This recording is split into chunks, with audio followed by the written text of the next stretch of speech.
Oke Bapak Guru hebat, salam guru penggerak. Jadi kali ini saya akan membuat aksi nyata di SD Negeri 2 Candi Kusuma bersama guru-guru hebat di SD Negeri 2 Candi Kusuma. Ikuti saya.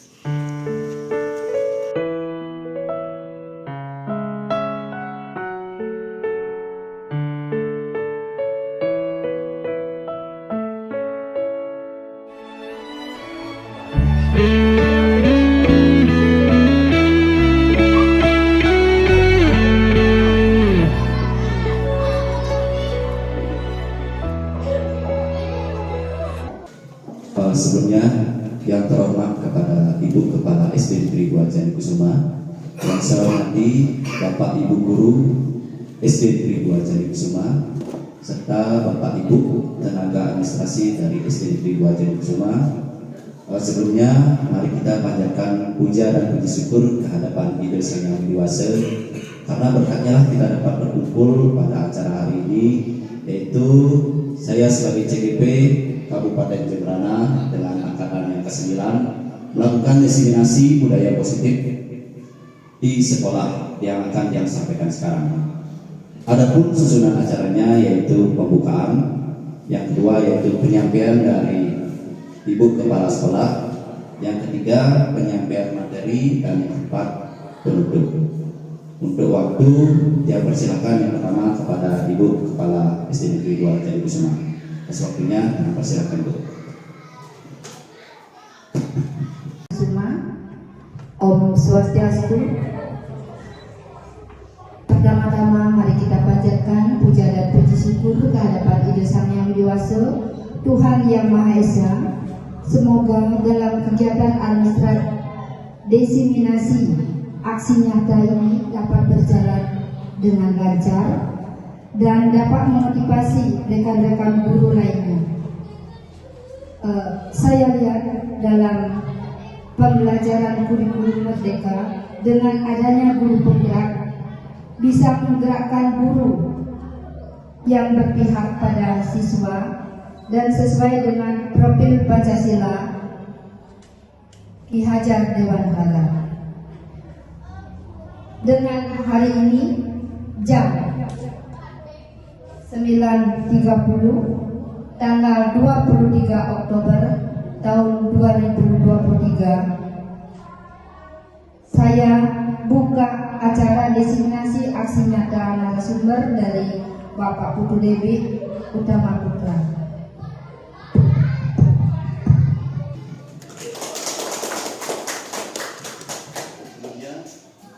Sebelumnya terima kasih Ibu Kepala sudah menyampaikan dari arahan yang sebagai CGP akan sebagai narasumber penyampaian materi, yaitu diseminasi budaya positif aksi nyata. Nah, semuanya Bapak Ibu, Om Swastiastu, salam bahagia. Bagaimana kabarnya Bapak Ibu? Sudah sarapan semuanya? Sudah ya. Saya baca yang 9 dari Kabupaten Jembrana. Pada hari ini saya akan melaksanakan diseminasi budaya positif aksi nyata di SD Negeri 2 Candi Kusuma tanggal 23 Oktober 2020. Sebelum ada kegiatan kita sudah biasa, karena tiang di sini dibilang jagonya es breaking ya, jadi dalam guru penggerak dikatakan Bapak es breaking. Jadi seperti biasa dia akan mulai dengan es breaking Bapak Ibu ya. Kita berdiri dulu Bapak Ibu semua.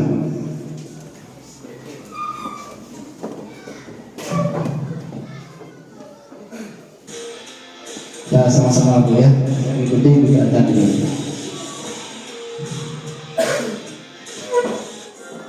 Ya Bapak Ibu semuanya ikuti. Tangan ke atas menggapai bintang, tangan ke samping goyang terbang, tangan ke depan berikan berenang, duduk yang rapi siap berdoa, tak tangan diputar, lunggu-lunggu tangan digulung, ular melingkar di atas pundak, kanan kiri atas bawah siap berdoa. Jari kanan, satu jari kiri digabung menjadi dua, sebuah jembatan panjang. Dua jari kanan, dua jari kiri digabung menjadi empat, sebuah kamera. Tiga jari kanan, tiga jari kiri digabung menjadi enam, sebuah menara tinggi. Empat jari kanan, empat jari kiri digabung menjadi delapan, sebuah telinga panjang. Lima jari kanan, lima jari kiri digabung menjadi 10. Siap berdoa. Belum acara seperti biasa Pak Ibu ya, kita waktu kita berdoa bersama-sama. Untuk waktu kita berdoa dengan kepercayaan masing-masing. Berdoa mulai.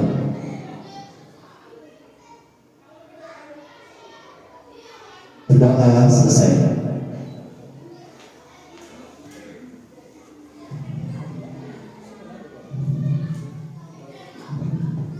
Oke Bapak Ibu, jadi di sini ada materi pertama. Sebelum kita mempelajari, silakan Bapak Ibu duduk dulu ya. Mohon maaf duduk dulu. Ya. Jadi di sini ada materi tujuan pendidikan. Nah, dari tujuan pendidikan yang sudah melewati banyak modul dari modul 1 dari 1.1 sampai 1.4, yaitu yang pertama adalah filosofi Ki Hajar Dewantara. Nah, di mana menurut Ki Hajar Dewantara menjelaskan bahwa tujuan itu adalah menuntun segala kodrat yang ada pada anak agar mereka dapat mencapai keselamatan dan kebahagiaan setinggi-tingginya, baik sebagai manusia maupun sebagai anggota masyarakat. Oleh sebab itu, pendidik itu hanya dapat menuntun tubuh atau hidup kekuatan kodrat yang ada pada anak agar dapat memperbaikinya jika lakunya dari dasarnya hidup dan tumbuhnya kekuatan kodrat anak sesuai dengan kodrat alam dan kodrat zaman. Jadi Bapak Ibu, di sini kita itu kalau tiap selama pelatihan, jadi adapun dalam kegiatannya kita lah sebagai pelayan dari siswa tersebut. Nah, karena anak-anak itu memiliki kemampuan yang berbeda-beda. Jadi dalam kemampuan yang berbeda-beda itu kita itu disuruh untuk menuntunnya. Jadi tidak harus anak itu pintar, karena sekarang itu ijazah dan ranking tidak menentukan kesuksesan dari anak masing-masing. Makanya anak itu memiliki kelebihannya masing-masing. Kita tuntun dia menjadi apa sesuai keinginannya. Itu Bapak Ibu maksudnya. Nah, yang lanjutkan. Nah, di sini yang akan memberikan pemahaman tentang budaya positif yaitu di sekolah kita.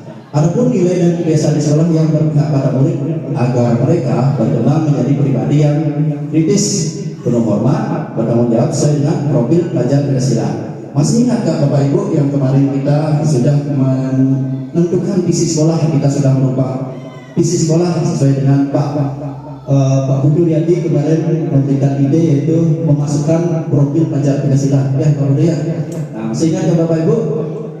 Masih? Nah, yang pertama di sana ada beriman bertakwa kepada Tuhan Yang Maha Esa dan berakhlak mulia. Jadi yang kedua mandiri, yang ketiga bertakwa kritis, kreatif, bergotong royong dan berkebinekaan tunggal. Siap-siap Bapak Ibu, nanti akan ditanya kembali di profil pelajar Pancasila. Yang lanjutkan Bapak Ibu ya.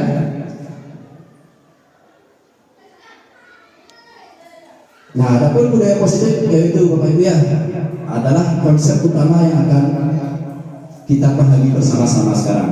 Yang pertama adalah perubahan paradigma belajar, kedua adalah disiplin positif, ketiga kebutuhan dasar manusia, yang keempat motivasi perilaku manusia, yang kelima restitusi posisi kontrol dulu, yang keenam keyakinan kelas, dan yang terakhir restitusi. Nah, dari ketujuh ini nanti akan Bapak Ibu kita belajar bersama-sama, kita akan memahami materi bersama-sama.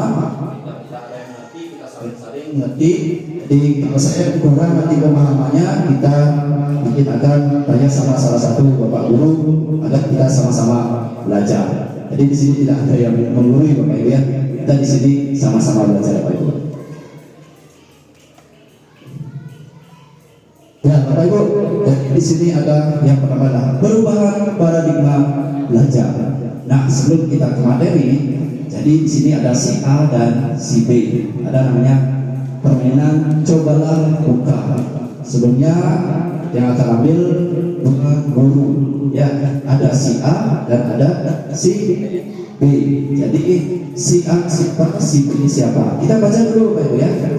Anda adalah teman, Anda akan melakukan kegiatan cobalah buka. Anda adalah si A. Tugas Anda adalah menghafal salah satu tangan Anda. Coba Anda bayangkan bahwa Anda menyimpan sesuatu yang sangat berharga di dalam kepala tangan Anda. Jadi barang yang Bapak Ibu pegang itu sangat-sangat berharga untuk diri sendiri sampai kehidupan yang akan datang. Tugas si B atau rekan Anda adalah mencoba dengan segala cara untuk membuka kepala tangan Bapak Ibu. Ya. Jadi teman Bapak Ibu itu adalah boleh membujuk, boleh menghardik, boleh mengintimidasi, boleh memahami, menggoda, mengkritik, bahkan mengambil dengan uang. Boleh berarti Bapak Ibu ya. Mungkin ada yang mau menawarkan dulu si A siapa? Atau si B siapa? Ada Bapak Ibu ya? Kalau tidak ada, saya punya cara memaksa Bapak Ibu. Jadi saya akan paksa Bapak Ibu jadi harus mau siapa si A nanti ya. Nah di sini sudah ada nama Bapak Ibu semua. Nanti siapa yang muncul namanya dia sebagai si A. Siapa Bapak Ibu ya? Iya. Kita klik sama-sama siapakah yang pertama. Oke, pinter. Si A siapa? Oh Ibu apa bukan? Pak Agung ya, Pak Agung berpesan siap-siap sebagai si A ya. Hampir Ibu kepala dan jatah lagi. Ya, ya. Kita lanjut lagi ya.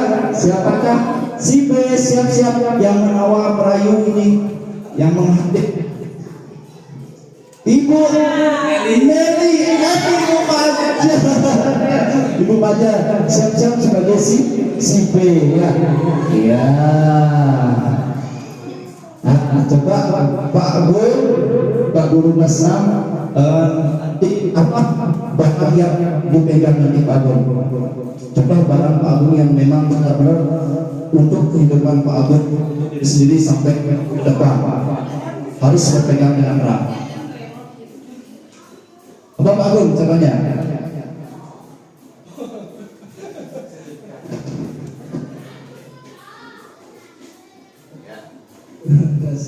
Terima kasih Pak Bidi, luar biasa. A, B dia. A, ya. Si pemegang, Si pemegang orangnya. Ya. Siapa ini? Yang merayu. Yang lainnya Pajar. Dia si penggoda. Penggoda. Iya, saya tahu.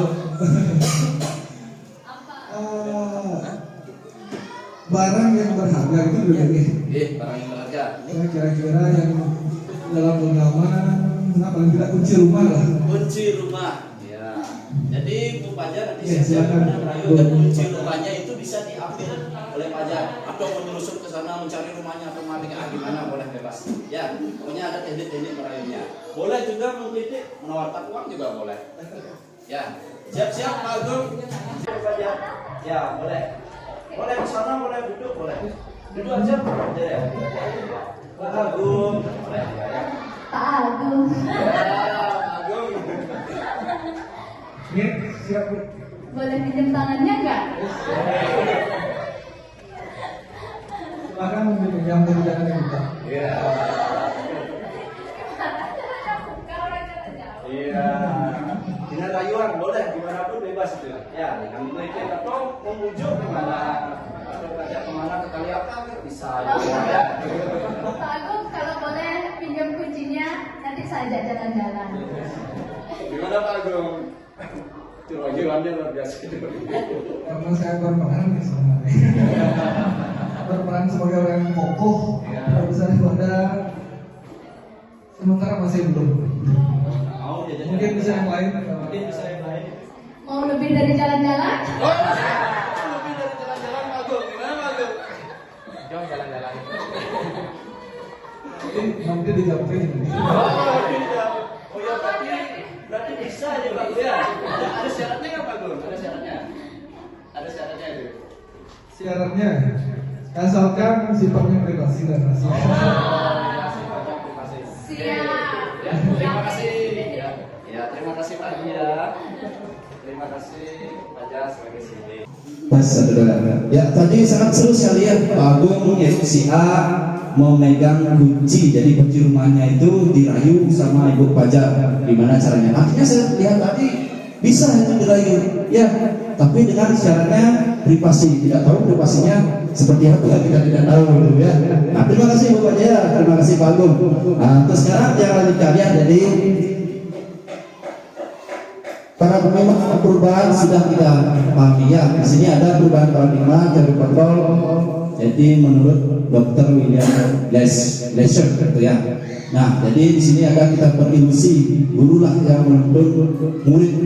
Di sana guru yang menciptakan suasana kelas. Jadi seorang pelayan murid.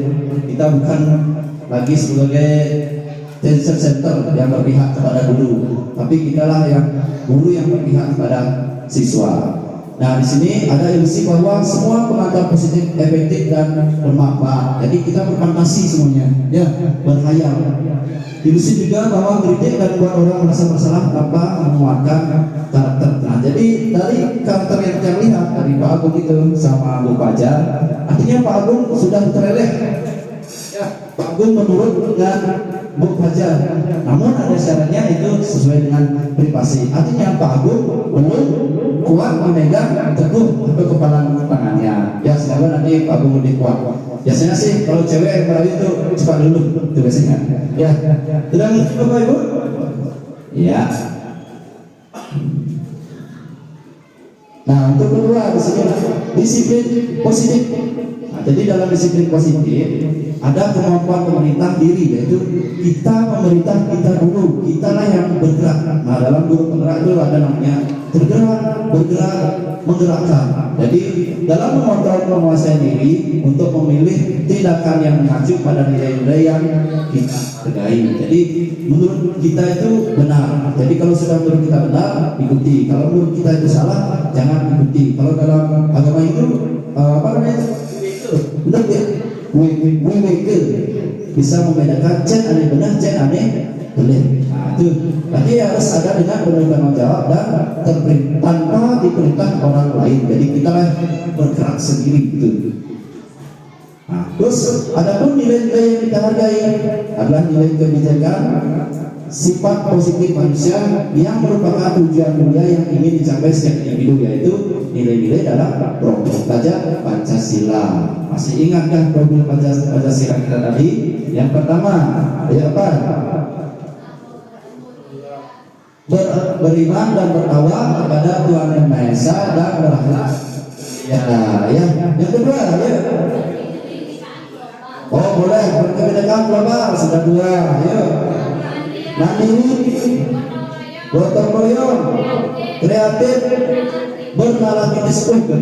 Hafal Bu Pajar ya, hafal putar merayu, hafal juga dalam materi. Kita kasih terus dulu Bu Pajar ya. Nah, jadi sudah hafal Bapak Ibu ya. Nah, kita akan lanjutkan materinya di sini Bapak Ibu. Nah, di sinilah kebutuhan dasar manusia. Jadi kebutuhan dasar manusia itu adalah ada lingkaran. Nah, dalam lingkaran kebutuhan manusia itu ada yang pertama diterima atau disayang, dan yang kedua adalah senang, ada yang kesenangan. Yang pertama itu kasih sayang, yang ambil diterima disayang, dan yang kedua senang dan kesenangan. Kalau bisa itu kesenangan itu pencapaian, dan yang bebas adalah penguasaan. Nah, di sini diterima disayang, yang ambil adalah utamakanlah keluarga dan orang tua.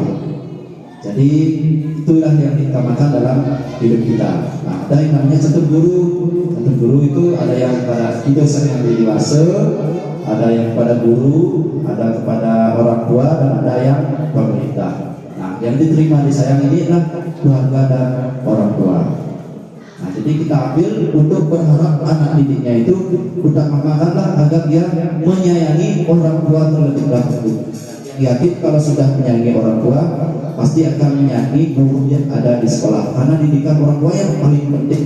Karena kita di sekolah itu hanya mengajar berapa jam, lebih dominan banyaknya ada di rumah, lingkungan yang menuntut mereka. Jadi sekolah kita hanya sebagai fasilitas, sebagai pelayan, bukan hanya sekedar memberikan nilai saja.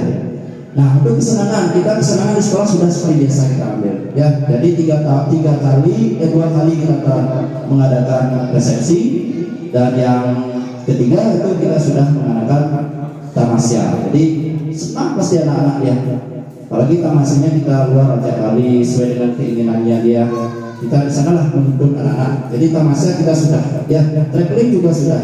Heli, ada yang tahu namanya heli?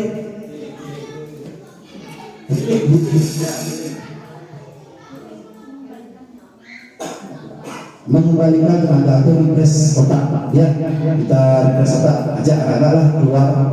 Jangan hanya belajar di kelas saja. Kita memanfaatkan lingkungan sekolah yang ada. Caranya bukan sekolah kita punya lapangan. Sudah sering kayak Pak Bede kan programnya sudah sering di lapangan ini.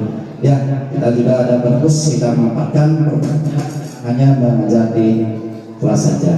Nah, kalau untuk bisa yang sedikit menerapkan materi PGP. PGP ini yang pendidikan guru penggerak, ya. Jadi apa yang materi yang dapat yang terapkan satu persatu pada siswa. Jadi sebelum mulai pelajaran yang buatkan adalah peraturan kelas atau keyakinan kelas. Jadi kesepakatan kelas. Ya, kita buat kesepakatan kelas masuk ke sekolah. Kalau sudah kita buat kesepakatan kelas, jadi itu tuh anak itu harus bukan mematuhi, tapi mengingatkan anak-anak itu harus ingat, oh kita sudah punya kesempatan kelas sebelum belajar di sekolah. Jadi mereka tahu saya tidak boleh seperti ini, saya tidak boleh seperti ini. Nah, kita juga dilarang menghukum sekarang, atau juga dilarang kita memukul, memijit menteng kuping itu sekarang tidak. Sekali kita dilaporkan oleh orang tua, ya pencegahan penanti. Karena makanya kita sebagai hati-hati seorang guru, takut kalau bisa seorang guru pastinya salah sedikit orang tuanya tidak terima, ya kita dilaporkan tuh contohnya. Makanya sekarang sedikit-sedikit main lapor. Jadi kita sedikit hanya menuntut. Jadi hanya penghayang kita sekarang berubah dari K13 menjadi kurikulum merdeka, kita berubah. Nah, tapi dalam berubah itu kita dapatkan manfaatnya, banyak luar biasa manfaatnya. Nah, itu salah satunya kitalah yang akan menuntut diri kita sendiri yang pertama. Itu Pak Ibu ya. Nah, yang ketiga yang kepada bebas. Jadi bebas kita yang penting adalah saling kolaborasi dengan teman sejawat. Nanti kalau tidak mengerti, kita saling belajar bersama dengan rekan guru. Contohnya ada guru salah satu tidak ada ke kelas atau izin, dia sakit. Nah, jadi guru lainnya menyempatkan waktu untuk melakukan kelas rangkap. Jadi saling berkolaborasi. Kalau kita sudah punya via WA, kita diskusikan. Jadi untuk memberikan materinya bisa kita langsung tanyakan kepada guru yang bersangkutan apakah materi yang selanjutnya. Jadi kita saling berkolaborasi. Jika ada murid, yaitu muridnya mempunyai masalah atau kelainan, kita sebagai guru membimbingnya langsung. Ya, jadi kita membimbing dan untuk anak tersebut. Nah, di sini juga sangat berperanlah guru agama Hindu, yaitu sangat-sangat sekali membantu guru kelasnya untuk mendidik anak, yaitu terutama dalam budi pekerti. Ya, Pak Dede ya, dalam budi pekerti itu sangat harus bisa ya membantu atau berkolaborasi dengan guru yang lain. Waktu ini Pak Dede ada nggak siswanya yang bermasalah? Ada yang bermasalah siswanya? Nggak ada saat ini, ya. Karena kalau sudah tidak aman-aman, berarti guru kita itu sudah sebagai pembimbing, yaitu gurunya lah yang mencari jalannya atau permasalahannya secara langsung. Artinya guru lah yang tidak langsung, jadinya walinya langsung bertindak. Nah, kalau tidak bisa, kita bisa tanyakan langsung ke kepala sekolah. Kita saling-saling kolaborasi. Namun kalau siswanya masih bermasalah, kita bisa diskusi dengan orang tua. Bisa orang tua lagi kita panggil sekolah bersama-sama. Nah, sampai sini Bapak Ibu ada pertanyaan dulu yang belum dipahami tentang kebutuhan dasar manusia. Diterima di saya, senang, bebas, bisa dan bebas. Ya, kalau tidak ada, jangan lanjutkan untuk materinya. sini mari latihan menjawab. Nah, Bapak Ibu di sini akan menjawabnya. Yang akan kasih soal, kita sama-sama menjawabnya. Ya.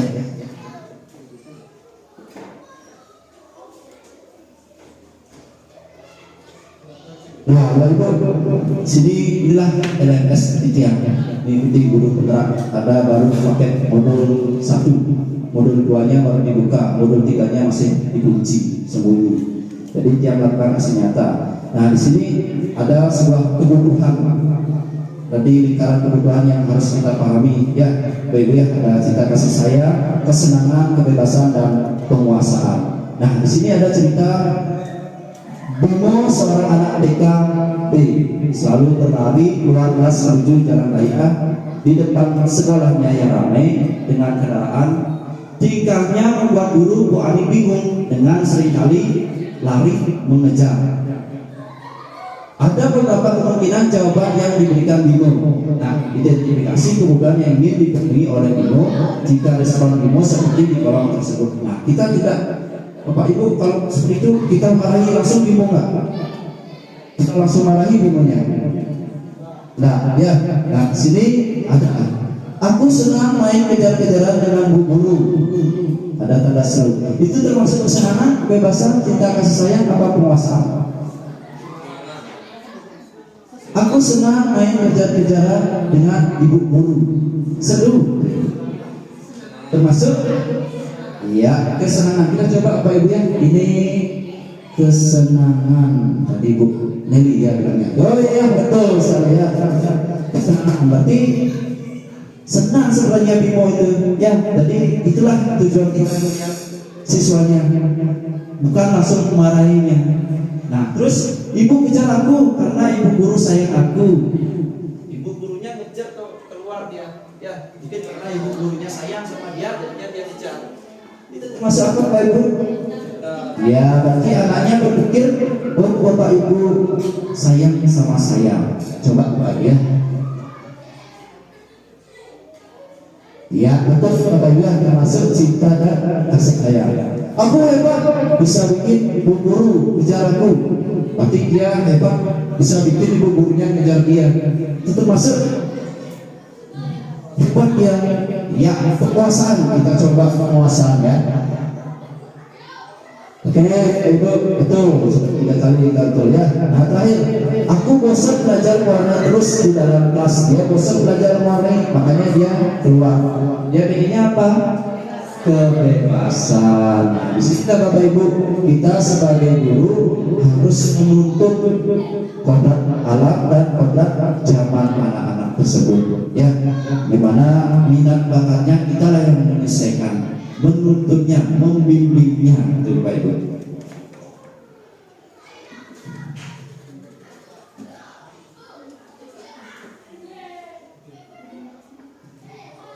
Oke Bapak Ibu, kita lakukan yang ketiga tadi sudah.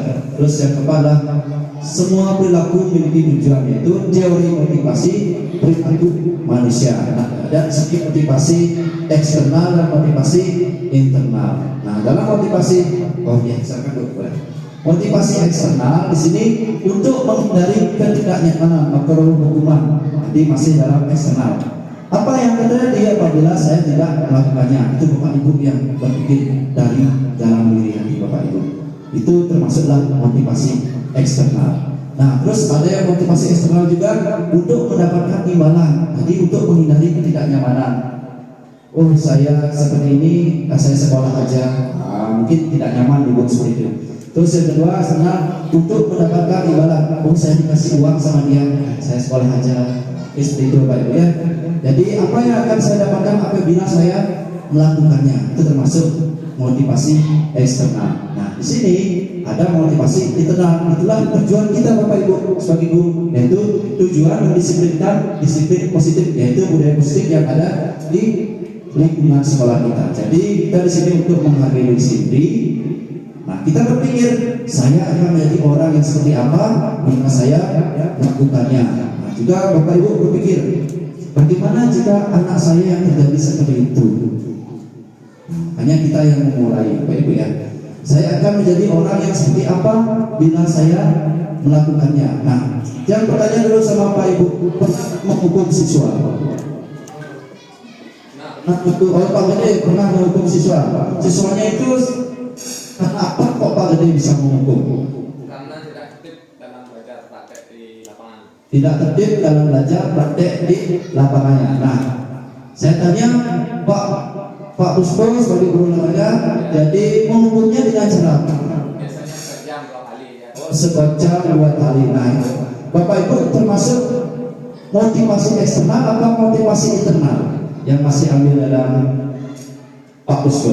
Dalam kegiatannya masih menghukum itu eksternal ya. Jadi Bapak Ibu, apa yang akan terjadi apabila saya tidak melakukannya? Terus lanjutkan, apa yang akan saya dapatkan apabila saya melakukannya?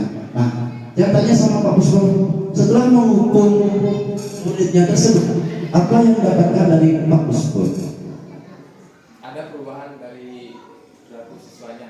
Ya, ada perubahan dari perilaku siswanya. Jadi dalam motivasi eksternal ini termasuklah hukuman motivasi eksternal. Berarti dia dengan cara menghukum namun dapat merubah budi siswa. Ya, sini ada motivasi internal yaitu juga disiplin positif. Jadi Pak Puspo pernah puas lagi setelah menghukum tersebut yang didapatkanlah sudah memotivasi siswa. Ada nggak cara lain selain dengan cara menghukum?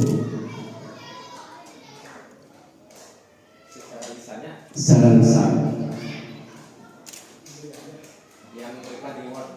Ya, bisa juga dengan memberikan reward. Ya, kenapa dia anaknya sedikit kita kasih reward paling nakal itu contohnya Pak Dede ya.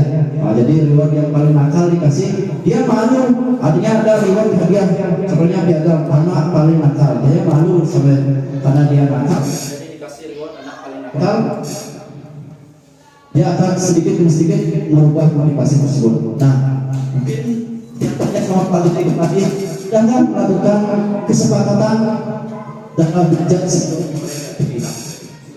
Sudah. apa saja contoh kesepakatannya Pak Dede? Kalau Sebelum memulai pembelajarannya biasanya Pak Dede? kalau di jam olahraga biasanya harus tertib dari pakaian. Ya, pertama tertib dalam berpakaian. Sudah, ya bagus. Terus seperti biasa sebelum ke lapangan wajib teori dulu di kelas. Ya, Memahami teori 1 jam, baru kalau sudah memahami baru bisa ke lapangan. oke. Berarti pemahaman teori kontrolnya sudah ditemukan sama Pak Gedenya. Berarti solusinya sudah didapatkan. Kalau sudah tertib dalam berpakaian, berarti harus tertib dalam berpakaian. Itu contohnya. Nah, yang lanjutkan kembali dulu ya. Nah, di sini kita sudah masuk materinya. Ada hukuman dari sudah menghukum. Nah, dalam pemahaman materi itu bukan menyalahkan Pak Gede, ya. Itu termasuk identitas gagal Pak Gede. Ya. Nah, tadi ada komunikasi juga sudah termasuk kurang juga Pak Gede. Ya. Nah, di sini hukuman identitas gagal.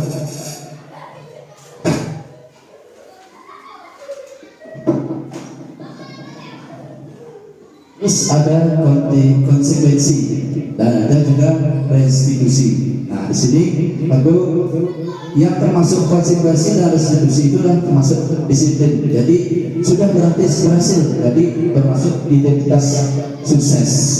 Nah, dalam hukuman murid atau anak belajar menyembunyikan kesalahan. Jadi kesalahannya itu dipendam.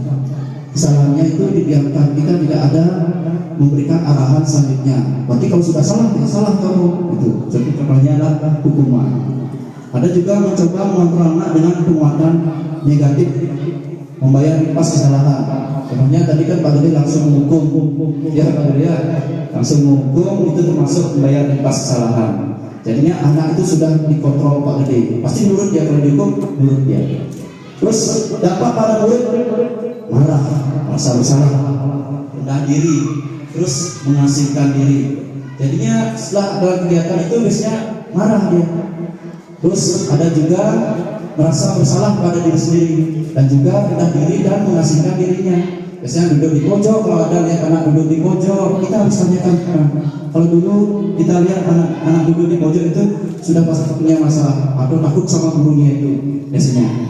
Nah, tiba-tiba tidak diharapkan atau sangat melukai. Dia merasa kalau dirinya dalam kelas itu artinya tidak bisa mampu mengikuti pembelajaran yang dilaksanakan. Itu salah satu contohnya. Jadi termasuk identitas gagal yaitu hukuman. Nah, di sini kita masuk konsekuensi. Murid atau anak belajar taat peraturan. Nah, jadi kita buatkan peraturan kelas itu termasuk ketaatan yang sudah kita lakukan. Artinya peraturan kelas yang sudah dibuat itu termasuk konsekuensi. Nah, mencoba untuk mengontrol anak dengan penguatan positif boleh contohnya. Nah, salah satu contoh kalau anak yang nakal ditanya, ya, nak, Bapak tahu kamu melakukan hal itu pasti ada sebabnya. Itu kita contohkan. Boleh Pak Guru tahu kenapa kok kamu bisa melakukan hal tersebut? Dengan ada yang ramah, pasti si anak itu biasanya menjawab, nah, seperti ini. Nah, baru ada kita melakukan restitusi nanti namanya. Nah, kita lanjutkan dulu ya, Bapak Ibu ya. Kehilangan hak waktu jeda seorang diri, yaitu trap out dan juga penahanan. Nah, jadi merasa dirinya itu bersalah atau merasanya dirinya itu tidak bisa diterima, jadinya dia merasa diasingkan. Jadi anak itu merasa, oh saya sudah salah, sebesoknya lagi dia takut untuk mengikuti pelajaran lagi. Itu biasanya Bapak Ibu. Nah, sudah diketahui masuk akal. Jadi sudah diketahui masuk akal, hukuman tersebut sudah melalui hatinya, isinya juga dilalui oleh Bapak Ibu. Nah, di sini ada namanya restitusi Pak Ibu ya. Murid atau anak belajar memecahkan masalah. Jadi gurunya itu menuntun. Nah, seperti saya tadi sampaikan, kita menuntun anak tersebut apa kesalahannya, kok bisa membuat kesalahan seperti itu. Nah, gimana cara kita mengontrol dengan identitasnya anak tersebut? Kita melakukan segitiga restitusi. Nanti ada materi di belakang Pak ya. Terus dilanjutkan, anak paham bahwa dirinya sendiri yang pegang kendali kontrol. Jadi anaklah yang tahu kesalahan saya di mana. Nah, dia akan mengerti dalam kesalahan dia, pasti akan mencari solusi biar dia tidak melakukan hal tersebut kembali. Terus murid atau anak tidak kehilangan waktu, namun bersemangat untuk memperbaiki diri. Nah, apapun kesalahan yang diperbuat, dia tidak mengingat hal tersebut kembali, namun memperbaiki hal tersebut kembali. Jadinya dia ingin mengulangi hal tersebut, karena hal tersebut itu bisa melukai diri sendirinya dan juga melukai orang lain. Itu Pak Ibu. Nah, terus yang terakhir ada berupa undangan untuk mengadakan restitusi. Nah, nanti ada Bapak Ibu ya yang terakhir. Jangan lanjutkan dulu materinya Bapak Ibu ya. Mari kita latihan menjawab dulu.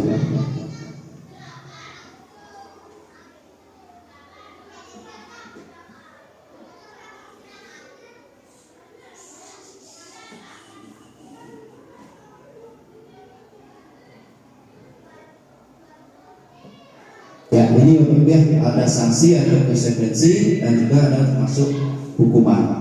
Nah, mencatat 100 kali di dalam buku kalimat, saya tidak akan terlambat lagi karena terlambat ke sekolah. Artinya dia mencatat terus, saya tidak akan terlambat, saya tidak akan terlambat lagi selama 100 kali di bukunya. Itu termasuk sanksi atau hukuman Bapak Ibu? Sanksi Bapak Ibu ya. Ada yang hukuman mungkin Pak Kudu mungkin masuk hukuman apa termasuk sanksi? Ya, sambil pikir. Tadi Ibu Nelly bilang sanksi. Ya, mungkin ada jawaban lain. Nanti yang bertanya, kok bisa sanksi, kok bisa hukuman? Pak Kudu hukuman, sanksi juga termasuk sanksi. Ya, yang lain bagaimana? Sanksi, ya.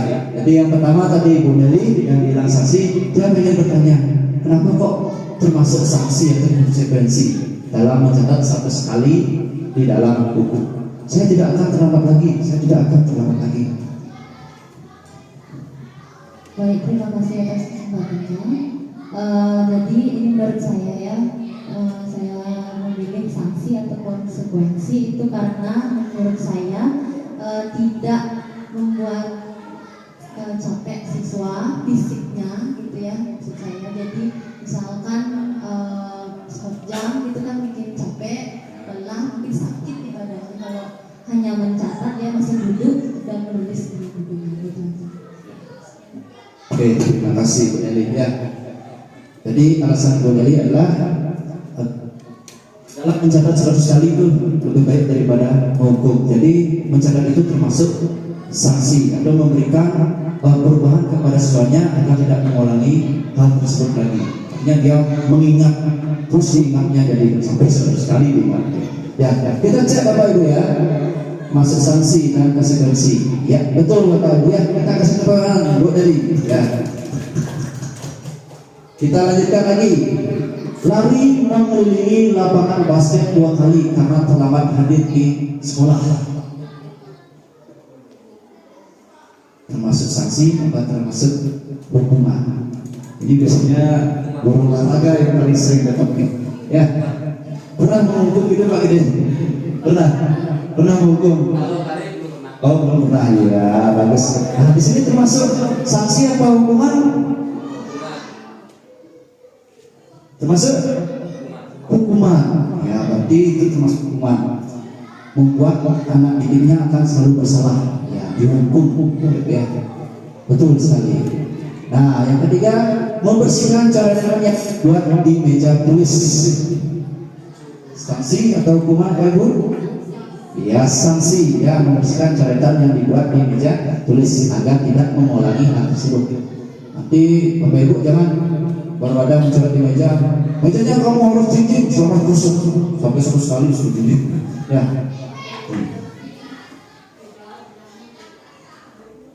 Ya betul Pak Ibu ya, sanksi atau konsekuensi.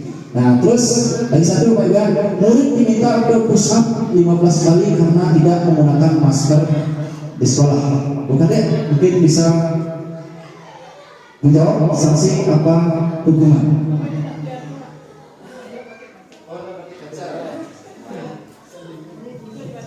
Murid diminta untuk push up 15 kali karena tidak menggunakan masker di sekolah. Suruh push up muridnya karena tidak pakai masker. Ya hukuman. Kenapa hukuman ada? Ya fisiknya itu digerakkan sama gurunya, dikontrol sama gurunya. Baik ya, kita cek baik ya. Ya termasuk hukuman Bapak ya. Nah sampai situ ada yang belum dipahami dulu Bapak Ibu, termasuk hukuman dan sanksi atau konsekuensi. Sebelum kita masuk ke restitusi nanti. Pak Budu, ada yang bertanya Pak Budu? Sudah, nanti boleh ya. Yang lanjutkan materinya Pak Ibu ya. Jadi tadi kita mari latihan menjawab, kita sedang lakukan bersama-sama. Yang melanjutkan dengan yang kelima itu posisi kontrol seorang guru. Nanti restitusi itu masuk bagian akhir ya. Jadi yang pahami dulu. Ya silakan Bu Fajar. Sudah Bu Fajar ya. Sudah. Posisi kontrol seorang guru. Kita masuk sekarang ada sebagai penghukum, ada sebagai teman, ada sebagai pembuat rasa bersalah, ada sebagai pemantau, dan ada sebagai manajer. Mungkin Bapak Ibu guru ada yang sudah sebagai masuk penghukum, ada sebagai teman, ada sebagai pembuat rasa bersalah, sebagai pemantau, dan juga sebagai manajer. Yang akan kembali ya. Nah, ini banyak lagi guru. Ada 5 posisi kontrol guru yang paling kanan Pak ya. Nah, yang pertama adalah penghukum. Jadi seorang penghukum bisa menggunakan hukuman fisik maupun verbal. Ya, seperti tadi Pak Tim termasuk hukuman. Ya. Dan yang kedua adalah membuat orang merasa bersalah. Nah, pada posisi ini biasanya guru akan bersuara lebih lembut, tapi dia masih menghukum, tapi suaranya lebih lembut.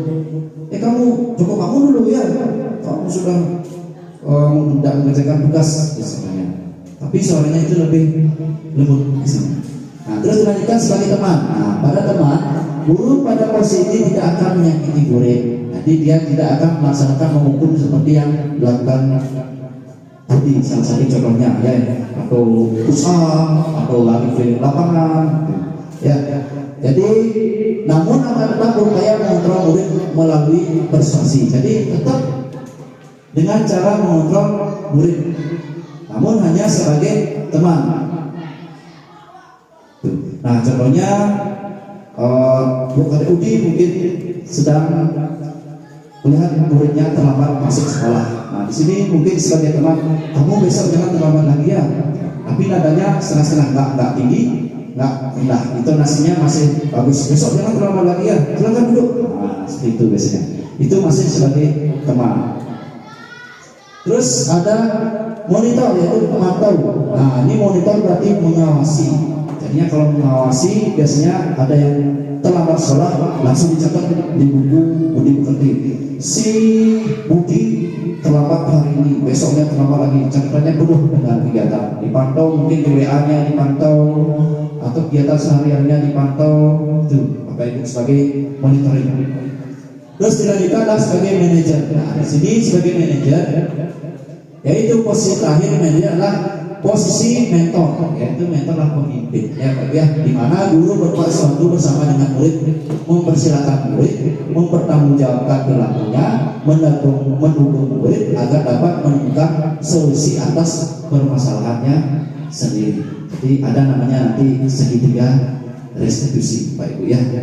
Nah, guru berbuat di sini ada penghukum, pembuat rasa bersalah, teman, pemantau atau manajer. Di sini ada guru berbuat. Jadinya si anak didik itu sudah melakukan kesalahan. Jadi apa sebagai penghukumnya? Mengatik, menunjuk-nunjuk, menyakiti, menyindir. Nah, itu sudah termasuk menghukum Bapak Ibu. Jadi hal itu sudah termasuk hukum. Atau perbuatan yang Bapak Ibu lakukan itu sudah termasuk hukum. Itu termasuk identitas gagal dalam perilaku, contoh kontrol negatif. Nah kalau sebagai pembuat rasa bersalah itu berceramah, kebanyakan cerewet gurunya. Ya kamu tidak boleh seperti pesu, keluar undang-undangnya yang ibu di rumah sama suaminya mungkin sedang bertengkar, sama siswanya kena sekarang. Ya jadi itu sistem ceramah biasanya. Ya. Terus sebagai teman, nah, membuat alasan untuk murid-muridnya, membuatkan alasan-alasan. Artinya membuat alasan pada muridnya itu agar murid tidak mengulangi hal tersebut. Dia buatkan alasan. Kalau nanti kamu terlambat lagi, kemarin dia nggak ada yang terlambat di sana, kenapa? Dia kena ini tangannya kalau terlambat. Nah, itu contohnya. Kalau terlambat dia akan berubah jadi cacing. Nah, itu contohnya. Baik ya. Jadi masih membuatkan alasan agar dia takut. Nah, itu sudah positif, tapi masih membuat anak takut. Terus pemantau, menghitung dan mengukur. Nah ini saya paling senang biasanya mengukur anak atau memantau anak-anak. Oh perubahan anaknya. Biasanya saya lihat itu fisik anaknya pertama lihat. Ya fisiknya kok bisa berubah. Pasti ada dah penyebabnya. Ada dah mungkin masalahnya anak ini tersebut. Tuh. Jadi yang lebih banyak biasanya sebagai pemantau. Terus ada sebagai manajer, yaitu mengajukan pertanyaan-pertanyaan. Jadi sebagai teman iya, sebagai pemantau iya, sebagai orang tua pun iya, disinilah sebagai manajernya Bapak Ibu. Nah, yang akan tanya kepada Bapak Ibu, mungkin yang akan buatkan satu siswa yang tidak mengerjakan soal, ya. Artinya bukan tidak mengerjakan PR, Bapak Ibu ya. Jadi seorang siswa tidak mengajarkan PR. Mungkin ada Bapak Ibu di sini yang mau berpartisipasi satu orang.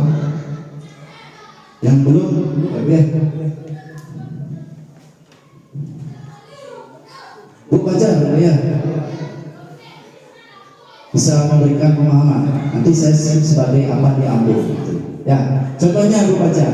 Seorang siswa tidak mengerjakan PR-nya berulang-ulang kali. Nah, di sini Bu baca mungkin apa tindakan yang akan diambil. Tulisnya ya. Sebagai penghukum, membuat rasa bersalah, sebagai teman, sebagai pemantau atau sebagai manajer, atau kedua-duanya boleh diambil. Seorang siswa terlambat ke sekolah, terlambat tidak mengerjakan tugas berulang-ulang kali. Artinya tidak buat PR. Baik, terima kasih atas kesempatan yang diberikan kepada saya. Di sini ketika menghadapi situasi saat siswa tidak mengerjakan PR berulang-ulang. Karena di sini ada kata berulang-ulang, berarti sudah sering ya. Kalau saya sebagai guru, jika hal tersebut sudah sering terjadi atau berulang-ulang, mungkin di sini saya sudah sebagai penghukum. Karena hal tersebut sudah dilakukan secara berulang-ulang, pasti sebenarnya saya sudah memberikan peringatan atau sudah sebagai teman, mungkin sudah membuat merasa bersalah, tapi karena terus berulang-ulang, jadi pilihannya itu sebagai penghukum. Mungkin di sini penghukumnya saya bisa memberikan tugas tambahan lagi lebih banyak atau hukum secara fisik. Baik, sekian, terima kasih. Mungkin ada yang lain penyampainya, Pak Putu, mungkin siswa yang tidak mengerjakan PR berulang-ulang, nanti yang paparkan yang kepada. Baik, terima kasih atas waktunya. Di sini saya sharing saja. Saya punya siswa yang luar biasa, itu hampir setiap hari kalau mengerjakan PR. Jadi tidak kasih tugas, alasannya A, besarnya alasannya B dan sebagainya. Kemudian kalau menurut saya guru sebagai manajer. Jadi pertama kita tanya dulu apa sih yang sebenarnya dia kok tidak membuat PR. Pertama ketika dia jawab, besoknya lagi saya tanya apa yang menyebabkan itu, saya bertanya seperti itu sehingga kita bisa memutuskan saya yang tidak bisa ngajar apa anaknya yang malas membuat PR. Jadi dari ke hari dia alasannya berbeda-beda. Dengan alasan berbeda-beda dan tidak bisa dia mengungkapkan secara baik-baik. Jadi ini Pak alasannya, Pak ini Pak tak buat, Pak ini Pak. Jadi kita bisa menyimpulkan bahwa apa yang harus kita lakukan untuk kedepannya. Setelah itu mungkin baru menghukum kalau sudah kelewatan. Terima kasih. Ya, terima kasih Pak Putu. Jadi tiap guru itu memiliki tingkah perilaku kontrol berbeda-beda. Ya, di sini siswa tidak mengerjakan PR, jadi yang tambahkan berulang-ulang kali. Nah, upacara itu sebagai penghukum. Nah, kalau di sini penghukum biasanya menghadir, menunjuk, menyakiti, atau menyindir. Seperti itu nggak Pak Bajar? Dalam perbuatan upacara sebagai penghukum, menghadir, menunjuk, menyakiti, menyindir. Kamu nggak buat PR, bapakmu itu seperti ini. Itu coba, pernah nggak seperti itu? Tidak, ya. Jadi masih kalau dia lihat upacara itu adalah sebagai teman, ya, bukan sebagai hukum. Namun sebagai hukum biasanya itu adalah melakukan hal yang fisik. Jadinya dia tidak membuat PR, kamu disuruh balik dari lapangan, tulisnya. Masih tetap sebagai teman. Tapi karena berulang-ulang kali, upacara masih sebagai pemantau, jadi melihat kembali. Tuh. Ya, terima kasih Pak Jarian. Terus Pak Putu dari sini diambillah sebagai manajer. Nah, kalau sudah sebagai manajer ini sangat luar biasa sekali karena sudah bisa menerapkan segitiga restitusi, yaitu menstabilkan emosi anak didik. Jadi anak didik itu membuat kesalahan, namun kita mencari apa sih kesalahan intinya tersebut. Nah, kesalahan itu Pak Putu itu mencari solusinya bersama-sama. Apakah Pak Putu yang tidak bisa mengajar atau siswanya yang memang malas? Nah, jadi kalau dilihat tersebut memang siswanya lah yang malas. Nah, jadi harus ada solusi sebagai manajer setelah itu Pak Putu. Kok dia malas tidak mengerjakan tugas tersebut? Nah, kita harus sampaikan bersama dengan teman rekan sejawat, yaitu melakukan kolaborasi tugasnya. Nah, kalau kolaborasi itu sudah dilaksanakan, kita bisa pecahkan masalahnya bersama-sama. Mungkin kita menanyakan orang tua siswanya tersebut agar kita memahami apa sih inti dari kesalahannya, kendalanya sampai siswa tersebut tidak membuat tugas terus-menerus. Itu caranya. Ya, mungkin Ibu Kepala nanti sebagai pemantau dari guru-guru yang lain atau berkolaborasi, ikutlah berperan nanti Ibu Kepala. Jadi membimbing gurunya itu untuk memecahkan masalah bersama-sama. Itu Kepala. Ya, Bapak Ibu, saya lanjutkan kembali. Di sini ada beberapa pertanyaan pemantik. Nah, tadi yang sudah menanya Bapak Ibu ya, jadi sudah memahami satu sama lainnya. Mungkin yang tambahkan terlambat ke sekolah setiap hari. Ya, sering terlambat ke sekolah setiap hari. Bapak Ibu, ada yang mau sebagai pemantau, sebagai manajer, sebagai teman, atau membuat siswa merasa bersalah? Bu Nelly sebagai apa yang diambil? Jika siswanya itu terus datang terlambat. Baik, terima kasih atas kesempatannya. Saya akan menjawab pertanyaan dari Pak Randy. Siswa yang datang terlambat setiap hari. Mungkin di sini saya memilih menjadi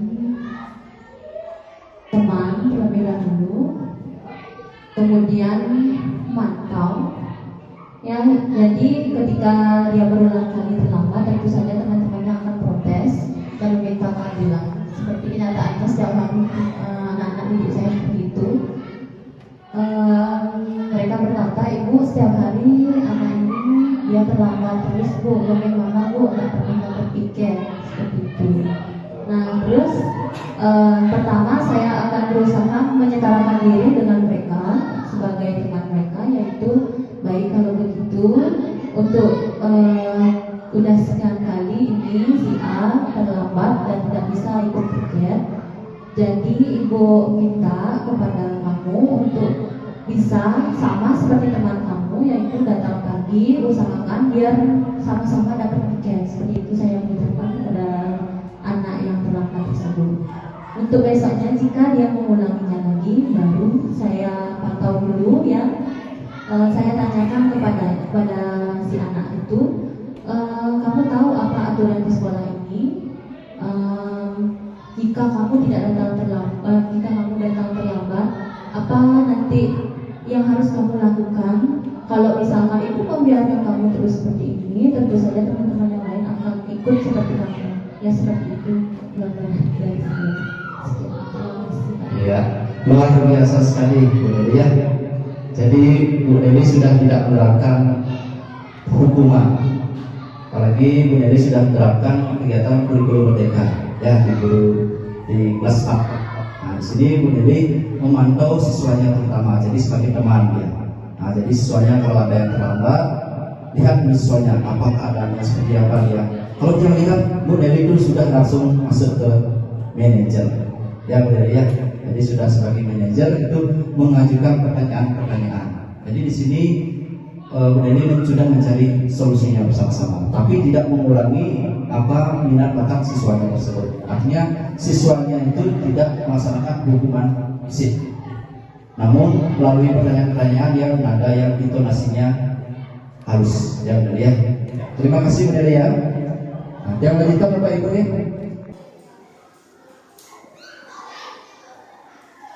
Nah, di sini Bapak Ibu ya. Jadi kita haruslah sebenarnya yang diambillah utamakan langsung menjadi seorang manajer. Seperti yang bilang di awal, kitalah yang sebagai pelayan siswa. Karena sekarang siswa makan di kelas itu dikasih sebenarnya kurikulum merdeka. Ya, tidak kita memarahinya, tapi dikasih pertanyaan-pertanyaan. Kok kamu makan di kelas? Gimana dengan kesepakatan kelas kita yang sudah buat? Nah, malu sudah dia. Nah, sini yang ambil adalah sebagai manajer, di mana guru membuat sesuatu bersama dengan murid, mempersilahkan murid mempertanggungjawabkan perilakunya. Jadi tadi yang pertama itu tidak membuat PR ulang-ulang kali. Jadi ya murid itu bagaimana caranya agar bisa mempertanggungjawabkan perilakunya tersebut agar besoknya membuat PR. Nah, silah kita sebagai manajer, orang tua kedua yang ada di sekolah. Nah, kedua adalah mendukung murid agar dapat menemukan solusi permasalahannya sendiri. Nah, jadinya Pak Buku sudah sebagai manajer dari mencari solusinya, sudah bersama-sama. Jadinya mungkin dengan kolaborasi dengan guru-guru lain, apa sih masalahnya tersebut? Ternyata mungkin dari rumahnya mempunyai masalah. Jadi kalau di rumah ya bersama dengan orang tua wali kita bersama-sama. Posisi manajer dapat membantu murid bertanggung jawab atas diri mereka sendiri dan menjadi manajer bagi diri mereka sendiri. Artinya perbuatan yang sudah dia lakukan agar tidak mencontohkan siswa yang lain lagi. Jadi dialah yang sebagai manajernya lagi Pak, gitu ya. Dialah yang memberitahukan siswa tersebut kalau hal yang saya lakukan tersebutlah salah, gitu ya Pak Ibu. Jangan lanjutkan kembali Pak Ibu ya. Jadi Bapak Ibu sudah menerapkan teori kontrol manajer tersebut. Nah mungkin Bapak Ibu sudah ada yang pusing atau sudah ngantuk, ini Bapak Ibu yang ajak permainan binatangkah yang ada gambar di depan tersebut. Yang tanya satu-satu. Pahami dulu selama 10.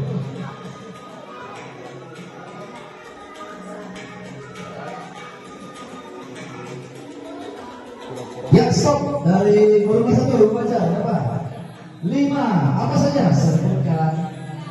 Gajah, kuda, anjing, kucing, tikus. 5 saja. Kamu tuh, ayo. Boleh tambah lagi 7. Apa ayo? Gajah, ikan, ya. Kura-kura ikan dia. Kuda, kucing, anjing, kucing sama anjing.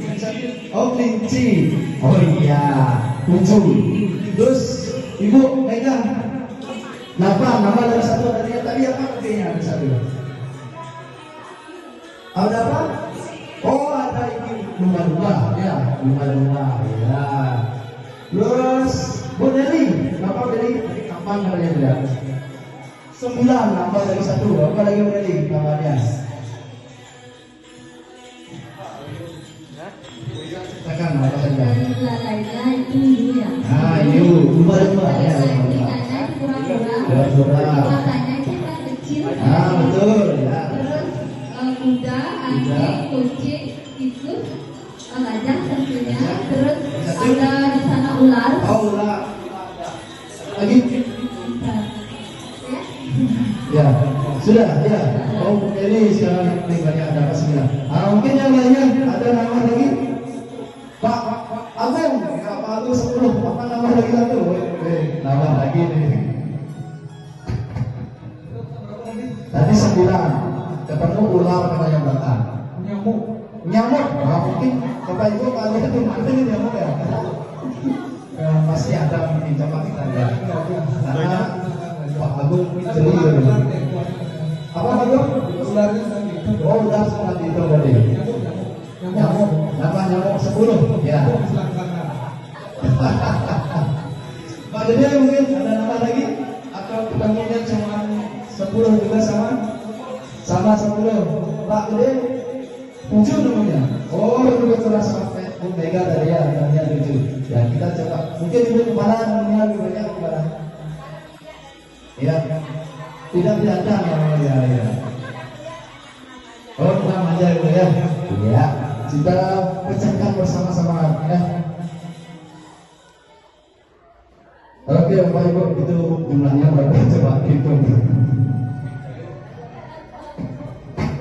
Ada ikan, ada berang-berang, ada penyu, ada gajah, nyamuk, bukan kuda tadi ya, penting namanya.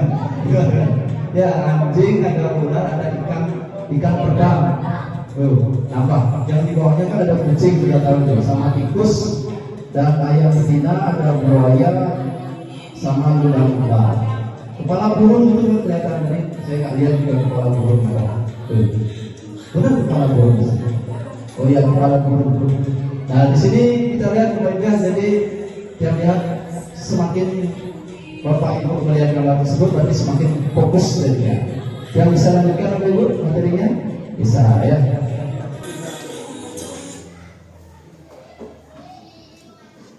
Ya lagi 2 materi Pak Ibu. Jadi di sini kita sudah masuk keyakinan sekolah atau kelas. Nah di mana dalam keyakinan sekolah, gurulah yang membuat kesepakatan dengan murid untuk membentuk keyakinan kelas. Nah, seperti yang sudah diberikan Bapak Ibu ya. Jadi ada beberapa buat kesepakatan kelas, keyakinan kelas dan harapan kelas kita. Jadi sebelum masuk kelas, anak-anak itu sudah melihat apa kesepakatan dan keyakinan kelas yang akan dilakukan. Jadi itulah aturan. Jadi disuruh anak-anak melihat kembali, baru kita belajar sama-sama. Itu Bapak Ibu. Nah, dalam keyakinan kelas berupa pernyataan universal mudah diingat dan dipahami oleh semua warga kelas, yaitu siswa dan guru. Jadi contohnya pakaian hari Senin harus sudah sesuai seragam. Tuh. Buku sudah semua dibawa. Saling menghormati teman. Tidak meminjam alat tulis kepada yang lainnya. Ya sudah dia taat pada tradisi, ya. Nah, yang ini kan. Nah, sini Bapak Ibu ada kembalikan barang ke tempatnya. Itu sudah termasuk dari dalam keyakinan kelas. Kembalikan barang ke tempatnya. Berarti dia gimana Bapak Ibu? Oh iya, bertanggung jawab. Masih menjadi bertanggung jawab. Dilarang mengganggu orang lain, menghormati dan menghargai. Boleh juga Pak ya. Nanti hadir di sekolah 15 menit sebelum pembelajaran dimulai. Disiplin luar biasa ya. Terus dilarang melakukan kekerasan. Ya, nanti keselamatan aturan ya, nanti untuk diri sendirinya. Terus dilarang menggunakan narkoba di kelas ya, untuk kesehatan dirinya. Nah, dengan bergantian atau menunggu giliran. Ya, sabar, menghargai juga bisa ya. Dilarang merokok sama dengan kesehatan. Gunakan masker, kesehatan. Berjalan di kelas dan koridor tertib ya, masuk ya. Kita lihat jawabannya bersama-sama. Tadi apa jawabannya Pak Ibu? Nah, selalu kembalikan buku. Dilarang mengganggu orang lain, menghormati orang lain dan diri sendiri. Hadir di sekolah 15 menit sebelum pelajaran, menghormati orang lain. Jadi komitmen dengan tujuannya. Dilarang melakukan kekerasan, nanti sama menghargai juga keselamatan ya. Dilarang menggunakan narkoba, kesehatan ya. Bergantian atau menunggu giliran, tertib atau kesabaran. Ini Pak Putu bilang kesabaran. Oke, masuk.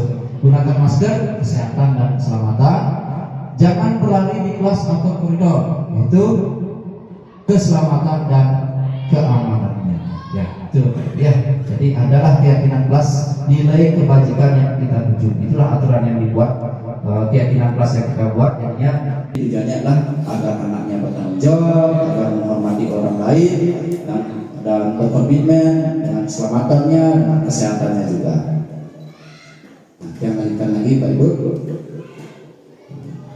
Salah. Nah, terus menstabilkan. Di sini menstabilkan anak tersebut. Setiap orang pasti pernah melakukan kesalahan. Kamu bukan satu-satunya yang pernah melakukan ini. Jadi dia diyakinkan setelah itu Pak Ibu. Terus terapkanlah keyakinan kelas Bapak Ibu yang sudah disepakati bersama-sama. Nah, jadi langkahnya ada 3. Tadi menstabilkan identitas, validasi tindakan yang salah, dan menanyakan keyakinan. Nah, dalam menstabilkan identitas, kita semua akan melakukan hal terbaik yang bisa kita lakukan. Jadi apapun itu, contohnya kita memberikan alasan, memberikan arahan untuk anak dirinya agar yakin hal tersebut memang salah, tapi baik untuk kedepannya dia atau sebagai akibatnya dia ke depan agar tidak mengulangi hal tersebut kembali. Semua perilaku memiliki alasan. Jadi kita tidak menyalahkan dia, menyalahkan siapa-siapa. Apapun tindakan yang dibuat anak didik tersebut pasti ada alasannya tersebut. Nah, terus kita semua melakukan motivasi internal. Nah, di sini yang ambil apa itu penerapan segitiga restitusi dalam pembelajaran, yaitu kasusnya si Winda selalu terlambat bangun pagi dan terlambat mengikuti pembelajaran. Jadi di mana saya mengambil tindakan memakai segitiga restitusinya.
3 langkah, walaupun suaranya kecilan ya, mungkin yang depan bisa mendengarkan dengan baik.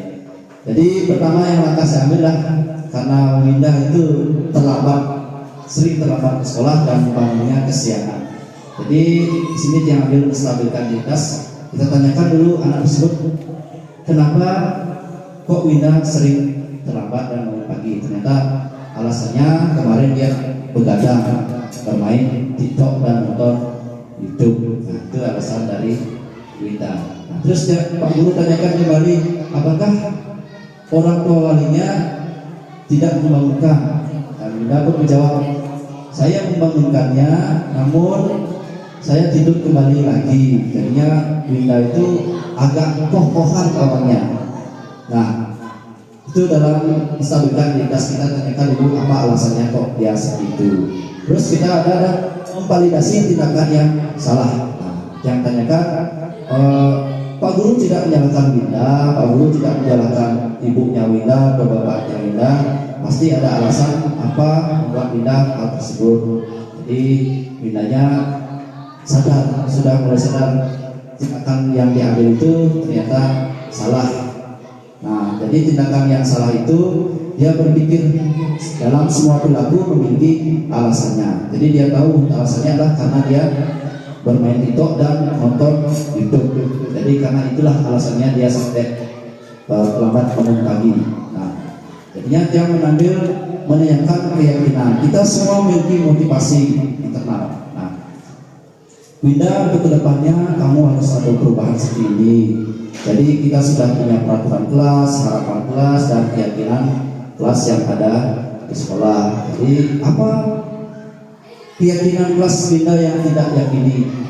Nah, Windanya menjawab, jadi keyakinan kelas yang dia tidak yakini adalah peraturan kelas yang sudah dibuat dia tidak ikuti dengan baik. Nah, dari hal tersebut Winda pun sadar dalam hal tersebut dia tidak menaati peraturan yang ada di kelas. Padahal peraturan itu sudah dibuat bersama-sama, yaitu harapan kelas kita bersama-sama.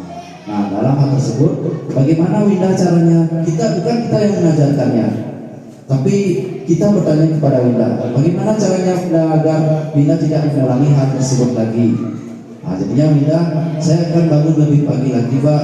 Jadi mengurangi menonton YouTube dan TikTok. Itu alasannya Winda. Nah, jadi Winda sudah tahu dalam keyakinan kelas ini, Pak Guru ingin Winda itu adalah anak yang merdeka. Jadi Winda, apapun sudah harapan kelas yang kita buat bersama-sama, keyakinan kelas yang kita buat bersama-sama, kita taati bersama-sama. Dari sana Winda pun mengerti dan mulai besok pun dia hadir tepat waktu. Nah, sini Bapak Ibu akan bermain peran menjadi seorang guru dan menjadi seorang siswa. Mungkin ada yang mau menawarkan diri sebagai guru atau sebagai siswa. Sebelum jam duduk, kalau tidak ada yang mau, dia paksa lagi dengan speed name. Ada yang mau? Pak Agung mau jadi guru? Oh, sudah Pak Agung menyerahkan diri menjadi guru ya. Ada lagi yang mau jadi siswa sekarang? Tadi kan Bu Pajar sudah ya. Pak Guru juga sudah. Ada lagi yang mau menjadi siswa? Bu Yuni ya, mau jadi siswa? Mau jadi siswa ini? Jadi siswa, ada Pak Agung ya. Oh ya, kalau nggak mau saya spin aja ya. Apapun itu terpilih, adalah kesepakatan kita bersama-sama.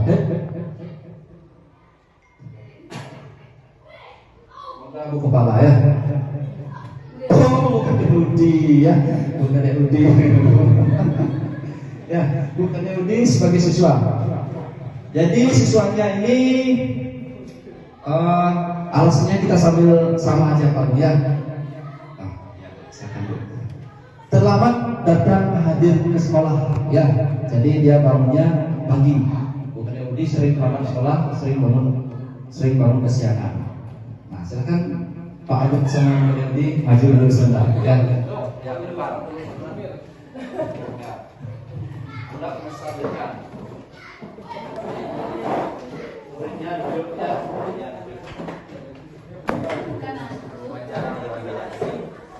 duduk. Gurunya istirahat. Ini gurunya ya.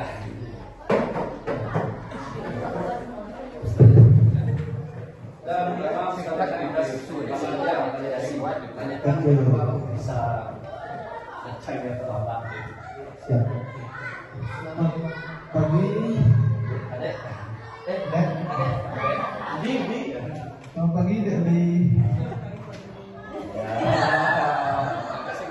Silakan bernapas dulu.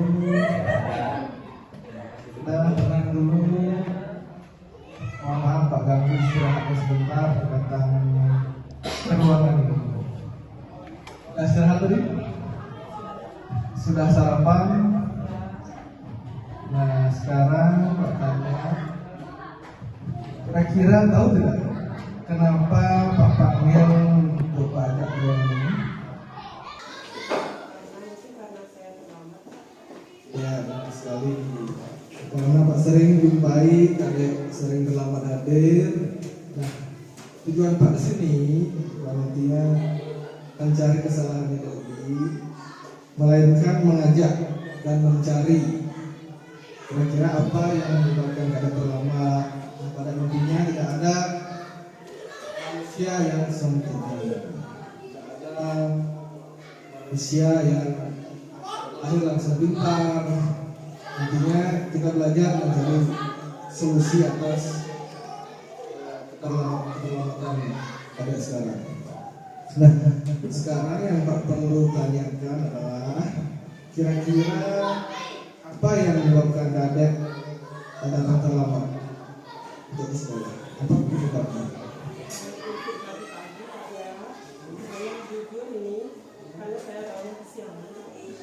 Karena bangun kesiangan. Boleh Pak tahu apa yang menyebabkan bangun kesiangan? Jam 3 bangun, terus saya tidur lagi, jam alarm saya tuh jam 5 Pak. Keenakan tidur, alarm saya matiin lagi Pak. Artinya sudah mengawali bangun, kemudian alarm terabaikan. Artinya apa namanya? Artinya pendisiplinan waktu yang masih belum dimaksimalkan. Kan tentunya ya. Nah sekarang Pak ajak untuk mengingat kembali kepada kadek. Dulu kita bersama murid yang lain kan sudah menyepakati keyakinan kelas. Di antaranya banyak yang sudah kita sepakati. Kira-kira dari keyakinan kelas tersebut, keyakinan kelas mana yang kira-kira kadek apa namanya? Enggak, atau belum tunjukkan atas perbuatan perlambatan kadek tadi. Di antaranya disiplin, tanggung jawab, kejujuran, keyakinan kelas yang kita sepakati dulu. Kira-kira yang mana itu? Yang mana? Kedisiplinan. Artinya disiplin terhadap waktu. Benar sekali. Atas kadek sudah menyadari perbuatan tersebut. Nah sekarang kira-kira apa yang akan kadek lakukan selanjutnya untuk menunjukkan bahwa kadek akan mencerminkan keyakinan kelas disiplin terhadap waktu. Artinya bangun lebih awal, itu memaksimalkan mempertegas alarm mungkin, atau berpesan kepada orang tua mungkin apabila terlewat dari alarm. Benar begitu tak nih? Dengan kadek menyadari hal tersebut dan kadek sudah berkomitmen untuk memperbaiki. Dan semoga harapan Pak ke depan hal ini tidak terulang kembali. Ucapkan terima kasih atas meluangkan waktunya Bapak panggil ke ruang ini. Sekarang kita silakan kembali ke sana.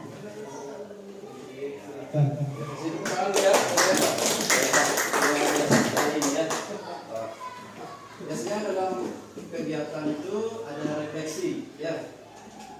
Jadi di akhir seperti seperti di akhir tadi ada refleksi biasanya. Ya.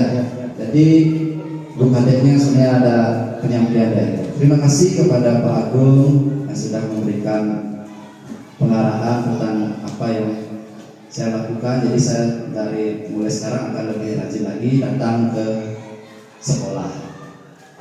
Biasanya seperti itu. Ya, nah, terima kasih Pak Agung sama Bu Kadek. Mohon maaf ini saya sering jadi menggunakan tindakan ini biar Bapak Ibu ada yang mau. Nah, jangan lanjutkan lagi sedikit Pak Ibu.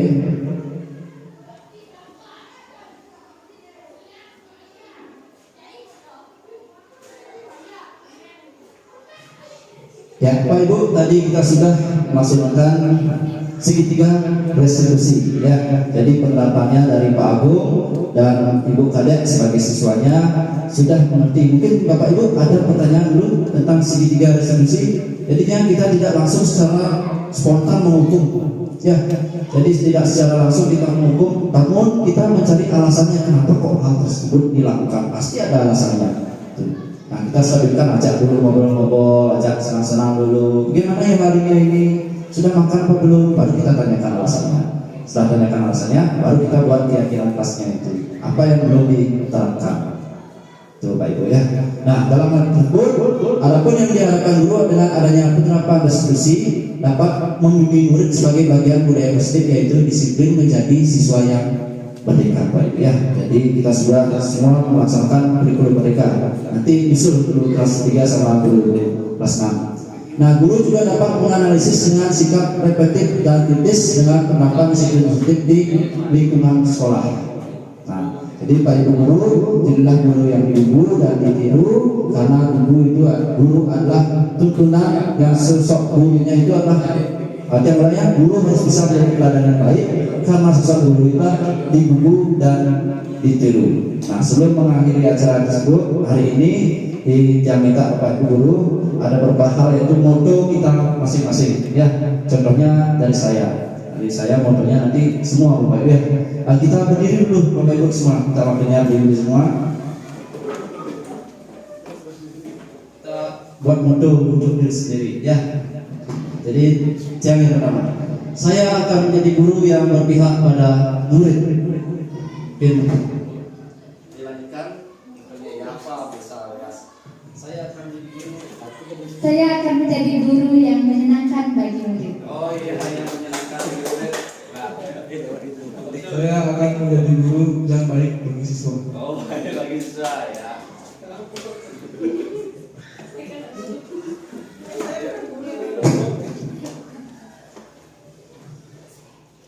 Baik, saya akan menjadi guru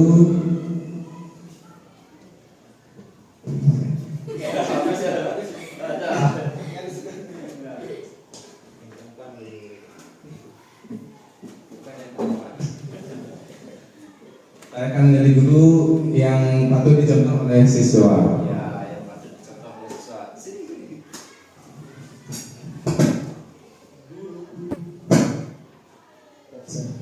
Saya akan menjadi guru yang dirindukan dan dinanti oleh siswa. Ya, guru yang dirindukan. Saya akan menjadi guru dan teman. Ya, sebagai teman bagi siswa. Betul. Saya akan menjadi guru milenial. Oh iya, bagus. Ya, guru milenial. Ya, ibu kepala saya. Terima kasih, tadi sudah guru-guru sudah semua menjawab. Ada yang menjawab sebagai guru yang diidam-idamkan oleh murid, ada yang menjadi teman, dan semua itu betul sekali. Nah, sekarang ibu di sini berbicara, ibu menjadi kepala sekolah yang bertanggung jawab dan diidam-idamkan oleh semua guru. Luar biasa sekali inilah ibu kepala, inilah ibu kepala kita ya, selalu diidamkan oleh guru-guru yang lain. Nah, Bapak Ibu, jadi sebesarkan dulu ya. Nah, sebelumnya terima kasih Bapak Ibu guru ya. Itulah tadi pemahaman materi Titian tentang budaya positif. Namun jika ada kata-kata salah dari Titian, Lukuk Semarapuro, Kirang Kampung Lidang Mas Pengampuro, akhir kata dan mengucapkan selamat siang, Om Santi Santi Santi Om, salam bahagia. Tergerak, bergerak, menggerakkan. Ya, bersama-sama. 1, 2, 3. Tergerak, bergerak, menggerakkan. Nah, dari sini yang mudah-mudahan nanti ada Bapak Ibu guru yang akan bergerak dari pemaparan materi ini akan mengikuti guru penggerak ya untuk selanjutnya. Jadi ada angkatan 11 Bapak Ibu ya, bisa diikuti bersama-sama dengan baik nanti agar kita bisa sama-sama berkolaborasi dan menggerakkan guru dan siswa yang ada di sekolah. Mungkin karena sudah lihat sudah ada yang mau daftar anu-anu dari tadi sudah persiapan ya. Jangan lupa mungkin Pak Gede atau Pak Putu sudah persiapan untuk angkatan guru penggerak ya. Bu Nelly juga persiapan kalau kadek ya. Terima kasih. Dengan waktu mungkin Bapak Ibu ada pertanyaan dulu. Sudah pas Pak Ibu ya? Ya kalau sudah pas untuk waktu dan jam persilakan karena sudah menyita banyak Bapak Ibu waktunya untuk mengajar di kelas yang mengucapkan terima kasih banyak.